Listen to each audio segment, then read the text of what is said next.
இதில் bill entry தான் பார்க்க போகிறோம். ஃபஸ்ட்டு இதை செலக்ட் பண்ணிங்க. செலக்ட் பண்ணிவிட்டு மெர்ஜ் சென்டர் அதை கொடுத்துங்க. கொடுத்துட்டு ஒரு கம்பெனி பேர் போட்டுருங்க.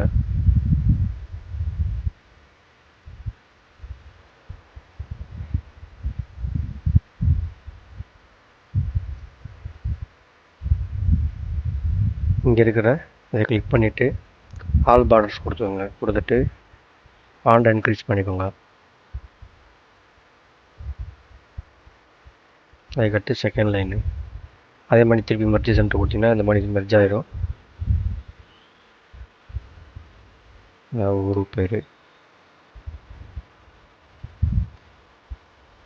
இங்கேயும் அதே மாதிரி ஆல் பார்டர் கொடுத்துட்டு அதுக்கப்புறம் இது ஃபுல்லாமே தனித்தனியாக டைப் பண்ண போகிறோம். ஸோ இதுலேயும் ஆல் பார்டர் கொடுத்துருங்க. ஃபஸ்ட்டு சீரியல் நம்பர் இது மூணுமே வந்து சென்டரில் வச்சுக்கிடுவோம். ஏன்னா ப்ராடக்ட் வந்து நம்ம பெருசாக இருக்கும். ஸோ ப்ராடக்ட் நெய் படிக்கலாம். நமக்கு ப்ராடக்ட் இன்னும் கொஞ்சம் பெருசாக தான் இருக்கும். ஸோ நம்ம இது மூணுமே சேர்த்து செலக்ட் பண்ணிங்க. செலக்ட் கொடுத்து மெர்ஜ் சென்டர்னு கொடுத்துருங்க. Product name, rate, quantity, price. சரிங்களா? இந்த மாதிரி டைப் பண்ணியாச்சு. அதுக்கடுத்து உங்களுக்கு எத்தனை டேட்டா வேணுமோ அது வரைக்கும் செலக்ட் பண்ணிவிட்டு ஆர்டர் கொடுத்துக்கோங்க. கொடுத்து முடிச்சிட்டிங்க அப்படின்னா இங்கே வந்து 1 2 3 டைப் பண்ணிக்கோங்க. டைப் பண்ணி முடிச்சுட்டு இந்த மாதிரி செலக்ட் பண்ணிங்க. அதுக்கடுத்து இது மெர்ஜ் சென்டரில் தான் இருக்கணும். ஸோ மெர்ஜ் சென்டர் கொடுத்துருங்க. மெர்ஜ் சென்டர் கொடுத்துட்டு இப்போ கீழே இருக்கிறது ஃபுல்லாக எனக்கு அப்படி தான் வரணும்னா இந்த சைடு ட்ராக் பண்ணி இழுத்து விடுங்க. எல்லாமே மெர்ஜ் சென்டர் ஆயிரும். ஒரு ரேட்டு ப்ராடக்ட் வந்து பல்பு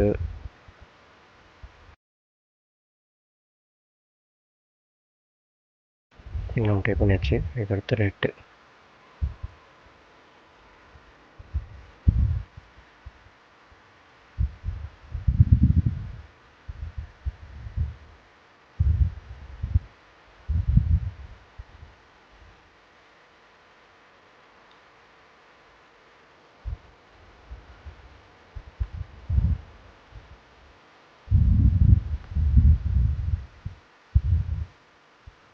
ரெண்டுமே டைப் பண்ணியாச்சு. அதுக்கடுத்து குவான்டிட்டி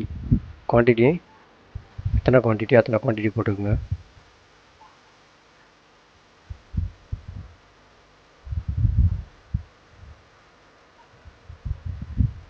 அதுக்கப்புறம் எல்லாத்தையும் செலக்ட் பண்ணிக்கோங்க. செலக்ட் பண்ணிவிட்டு இந்த இடத்துல வந்து பார்த்திங்கன்னா சென்டரில் வர்றதுக்கு இந்த சென்டர்னு ஒரு பட்டன் இருக்கும். அதை கிளிக் பண்ணுங்கள். கிளிக் பண்ணிங்க அப்படின்னா சென்டரில் வந்துடும். எல்லாமே பாருங்க, எல்லாமே சென்டரில் வந்துடுச்சு.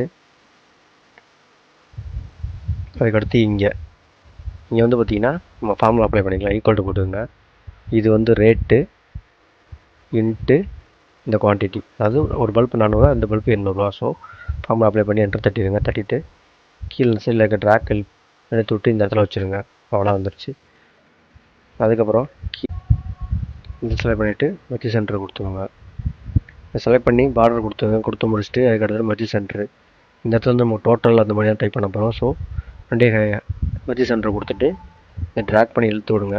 இழுத்து விட்டிங்க அப்படின்னா இந்த மாதிரி வரும். இந்த இடத்துல டோட்டல், ஜிஎஸ்டி 18%, ஓவரால் டோட்டல் போட்டுக்கோங்க. இந்த இடத்துல வச்சுட்டு இந்த இடத்துல ஆட்டோ சம்மன் ஒரு ஆப்ஷன் இருக்கும். அதை கிளிக் பண்ணிங்கன்னா இந்த மாதிரி வரும். ஸோ என்டர் தட்டிக்கோங்க. அதுக்கடுத்து ஜிஎஸ்டி பர்சன்டேஜ் ஈக்குவல் டு போட்டு மேலே இருக்க வேல்யூ இன்ட்டு 18% போட்டு என்டர் தட்டுங்க. ஒரு வேல்யூ வரும். அதுக்கப்புறம் கீழே வந்து சப்டோட்டல் வரணும். ஸோ ஈக்குவல் டு போட்டு இந்த காலம் செலக்ட் பண்ணிங்க, ப்ளஸ்ஸு இந்த காலம் செலக்ட் பண்ணிங்க. ஜஸ்ட்டு மவுஸ் வச்சு இழுத்தீங்கன்னா கிளிக் பண்ணிங்களே வந்துடும். என்டர் தட்டிங்க. ஓவராலாக செலக்ட் பண்ணிவிட்டு சென்டரில் வேணால் சென்டர் வச்சுக்கோங்க. இல்லை எனக்கு இந்த கார்னரில் வந்தால் போதும் அப்படின்னா இந்த மாதிரி கார்னரில் வச்சுக்கோங்க. இதுதான் நமக்கு வந்து முக்கியமானது. ஸோ கலர் நீங்கள் மாற்றணும் அப்படின்னா உங்களுக்கு என்ன கலர் வேணுமோ அந்த கலரை செலக்ட் பண்ணிக்கோங்க. இங்கே அது மாதிரி தான் ஃபாண்ட் வந்து என்ன கொஞ்சம் இன்க்ரீஸ் பண்ணால் இன்க்ரீஸ் பண்ணிக்கலாம். இது நீங்கள் இன்க்ரீஸ் பண்ணுறதா இன்க்ரீஸ் பண்ணிக்கலாம். சரிங்களா?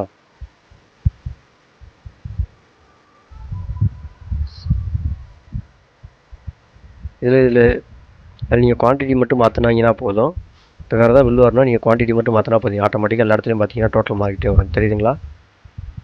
ஏன்னா ஜஸ்ட் நம்ம ஃபார்முலா ஆல்ரெடி அப்ளை பண்ணிட்டோம் அப்படின்னால இந்த இடத்துல ஆட்டோமேட்டிக்காக அப்ளை ஆகிட்டே வரும்.